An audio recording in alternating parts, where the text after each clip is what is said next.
Hello दोस्तों, स्वागत है आप सबका मेरे चैनल इंजीनियरिंग गुरुजी में। आज के इस वीडियो में दोस्तों हम लोग अलाइनमेंट करना सीखेंगे। रेडियल और एक्सियल अलाइनमेंट किस तरीके से किया जाता है, फार्मूला क्या है, सीम कितना ऐड करना है, कितना रिमूव करना है, सारा आज के वीडियो में जानेंगे दोस्तों। तो वीडियो बहुत नॉलेजेबल होने वाला है।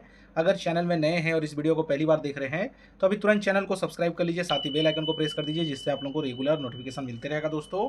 चैनल का मेंबरशिप अभी तक अगर आपने ज्वाइन नहीं किया है तो तुरंत जाकर चैनल का मेंबरशिप ज्वाइन कर लीजिए, क्योंकि मेंबर्स के लिए स्पेशल वीडियोस अपलोड हो चुके हैं दोस्तों। तो चलिए करते हैं वीडियो को स्टार्ट। वीडियो में बने रहिएगा अंत तक, और इसी वीडियो के एंड में मैं एक क्वेश्चन पूछूंगा जिसका आंसर आप लोग को कमेंट करके जरूर देना है दोस्तों।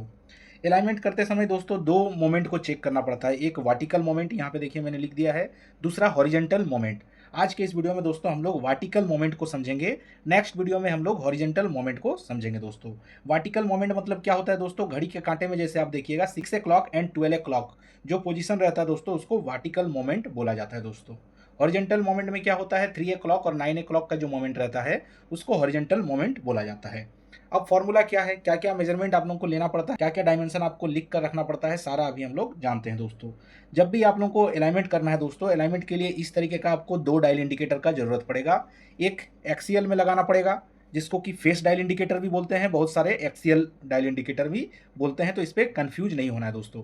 अगर कोई बोलता है फेस डायल इंडिकेटर तो एक्सियल का ही वो बात कर रहा है, ठीक है। फेस और एक्सियल दोनों एक ही चीज़ होते हैं। तो एक्सियल में एक डायल इंडिकेटर लगाना पड़ता है, दूसरा रेडियल में आप लोग को एक डायल इंडिकेटर लगाना पड़ता है। दो डायल इंडिकेटर इस तरीके से पंप में स्टैंड को फिट करके और मोटर के कपलिंग में इस तरीके से आपको दो डायल इंडिकेटर इंस्टॉल करना पड़ता है। एक इक्विपमेंट को आप लोगों को मास्टर कर देना पड़ता है दोस्तों, जैसे कि यहाँ पे पंप को हम लोगों ने बेस बोल्ट वगैरह टाइट करके मास्टर कर दिया। अब इसके हिसाब से हम लोग मोटर को मिलाएंगे दोस्तों।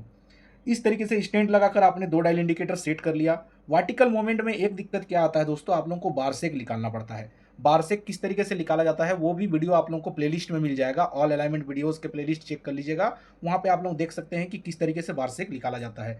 बारसेक होता क्या है दोस्तों, ये जो आप देख रहे हैं ये स्टैंड का यहाँ से यहाँ तक डिस्टेंस है।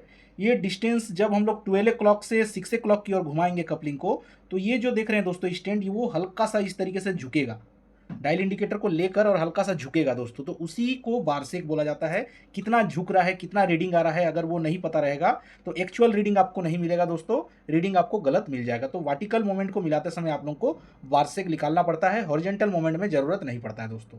क्लियर है। इस तरीके से दो डायल इंडिकेटर आपने सेट कर लिया। अब डायमेंशन क्या क्या लेना है, कपलिंग का डायमेंशन जिसको कि ए इंडिकेट कर दिया मैंने यहाँ पे, और यहाँ पे देखिए रेडियल डायल इंडिकेटर के प्लंजर सेंटर से लेकर मोटर के फ्रंट फुट का आपको डिस्टेंस मेजर कर लेना है। फिर मोटर के फ्रंट फुट से लेकर मोटर का बैक फुट का डिस्टेंस कितना है वो मेजर कर लेना है। इस तरीके से ए बी और सी करके लिख देना है दोस्तों। कपलिंग का डायमेंशन कहाँ से कहाँ लेना है, कपलिंग का पूरा आउटर को मेजर नहीं किया जाता है।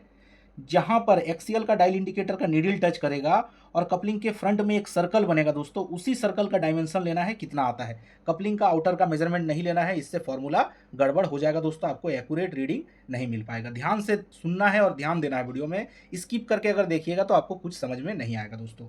कपलिंग का डायमेंशन कहाँ से कहाँ लेना है, एक्सियल डायल इंडिकेटर का नीडल जहां पर टच करेगा और कपलिंग के फ्रंट में एक जो सर्कल बनेगा उस सर्कल का डिस्टेंस कितना है उसको ए करके लिख लेना है। एग्जांपल के तौर पे यहाँ पे देखिए हम लोगों ने 100 लिख दिया दोस्तों, तो इस तरीके से आपको लिख लेना है सबसे पहले, ठीक है। यहाँ पे देखिए मैंने 100 लिख दिया है। अब रेडियल डायल इंडिकेटर का प्लंजर सेंटर से लेकर, रेडियल डायल इंडिकेटर का प्लंजर सेंटर से लेकर मोटर का फ्रंट फुट का डिस्टेंस कितना है 300, वो भी मैंने लिख दिया यहाँ पे देखिए 300 mm।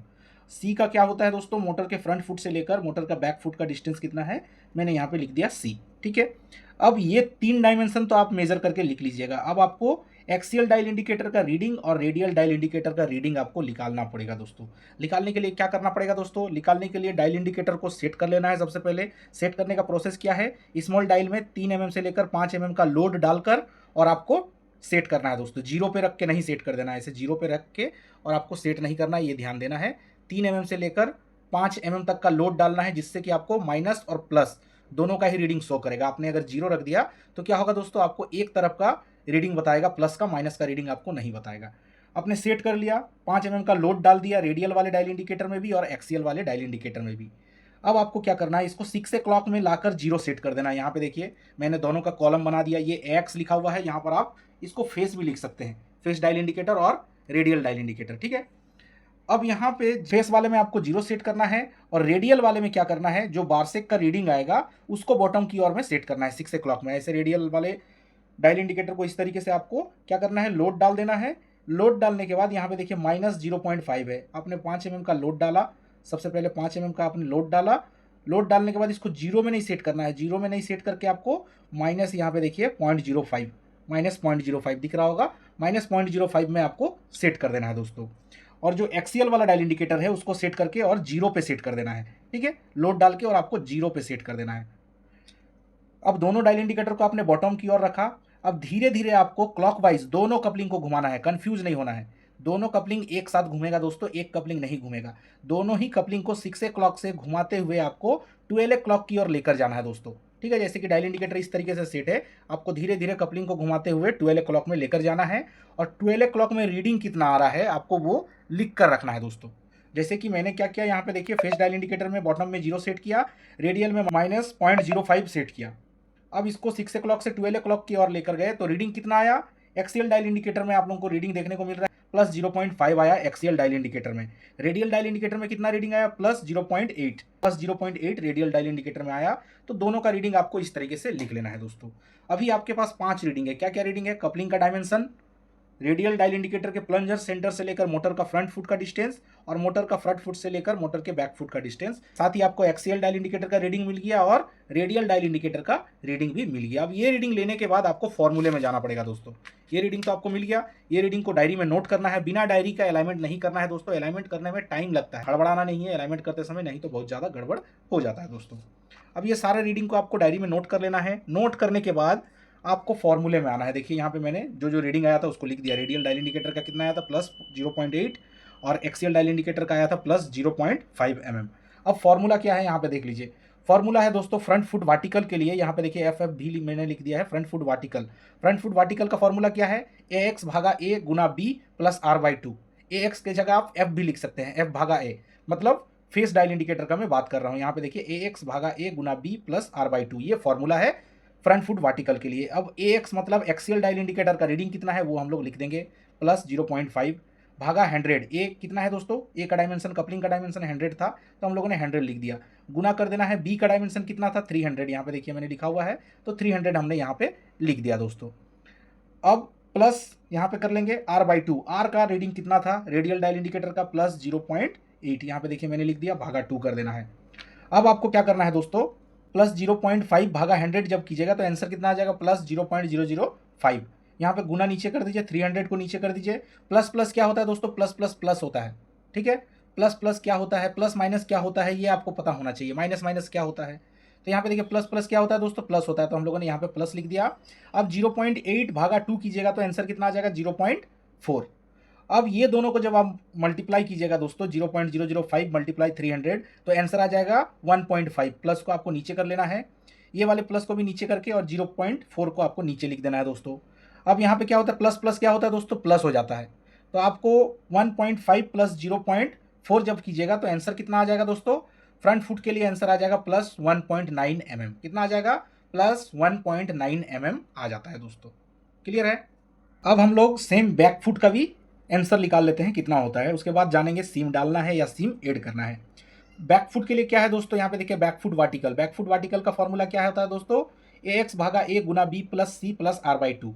अब इसका भी सेम आपने जो रीडिंग लिया था उसके हिसाब से यहाँ पे नोट करते जाना है। एक्सियल डायल इंडिकेटर का रीडिंग कितना आया था, +0.5 भागा 100 कर देना है। A का कितना है 100, मल्टीप्लाई कर देना है, B का कितना है 300 + C कितना है 700 है, यहाँ पे देखने को मिल रहा है +700 + R/2। आर का रीडिंग कितना है दोस्तों, +0.8 भागा 2। अब जब सेम आप इसको पूरा कैलकुलेट कीजिएगा दोस्तों, 0.5 भागा 100 कीजिएगा तो आंसर आ जाएगा +0.005। फिर यहाँ पे जब आप 300 + 700 कीजिएगा तो 1000 हो जाएगा। तो इसको जब आप पूरा कैलकुलेट कीजिएगा दोस्तों तो इसका आंसर कितना आ जाता है, जब इसको आप कैलकुलेट कीजिएगा तो इसका आंसर आ जाएगा +5.4 mm। तो बैक फुट का कितना हो जा रहा है दोस्तों, +5.4 mm, और फ्रंट फुट वर्टिकल का कितना आ रहा है, +1.9 mm। अब आपको करना क्या है, रीडिंग प्लस में आ रहा है तो यहाँ पे देखिए मैंने लिख दिया है, if the answer is plus foot is high means remove seem. अगर आंसर प्लस में आ रहा है तो आपको क्या करना है, सीम रिमूव करना है मोटर के बॉटम से दोस्तों।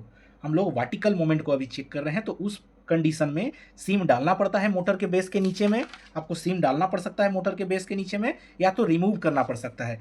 अभी आंसर हम लोग का आया है फ्रंट फुट का कितना आया है, प्लस 1.9 mm। तो आपको फ्रंट फुट से कितना सीम निकालना है दोस्तों, 1.9 mm का सीम फ्रंट फुट से निकाल देना है।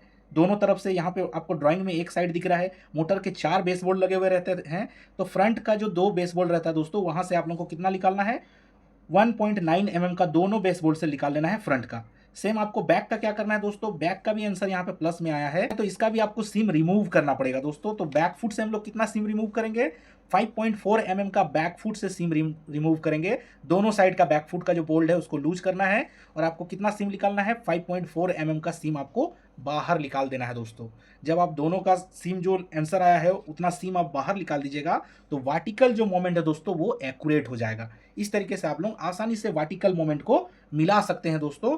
वर्टिकल मोमेंट के बाद आप लोगों को हॉरिजॉन्टल मोमेंट को मिलाना पड़ेगा, जिसमें मोटर राइट साइड या लेफ्ट साइड की ओर जाएगा, वो पता चलता है हॉरिजॉन्टल मोमेंट में। वर्टिकल मोमेंट में आपको पता चलता है मोटर के बेस बोल्ट में कितना सीम डालना है या कितना सीम को रिमूव करना है। क्लियर है दोस्तों, इस तरीके से आप लोग आसानी से वर्टिकल मोमेंट को मिला सकते हैं। अभी मैं एक क्वेश्चन पूछूंगा जिसका आंसर आप लोगों को कमेंट करके जरूर देना है दोस्तों। क्वेश्चन है, अलाइनमेंट करने का फॉर्मूला क्या है। अलाइनमेंट करने का फॉर्मूला क्या है, अभी मैंने आप लोगों को वीडियो में बताया दोस्तों।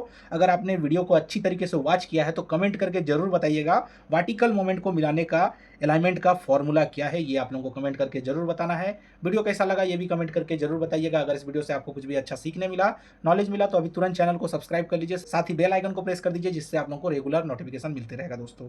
मिलते हैं नेक्स्ट वीडियो में, तब तक के लिए बाय बाय दोस्तों।